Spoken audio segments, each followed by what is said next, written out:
মাঝে মাঝে মনে হয় তাকে ডেকে বলি, একটু কাছে এসো, আজ খুব ভেঙে পড়েছি।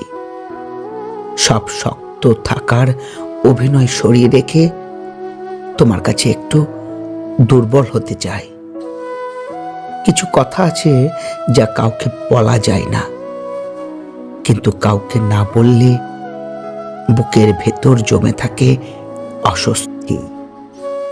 সেই সময়টাই শুধু তোমার উপস্থিতিটাই যথেষ্ট মনে হয়। আমি কিছু চাই না তখন, কোনো সমাধানও না, শুধু চাই তুমি থাকো, আর আমি যাতে একটু কাঁদতে পারি নিশ্চিন্তে।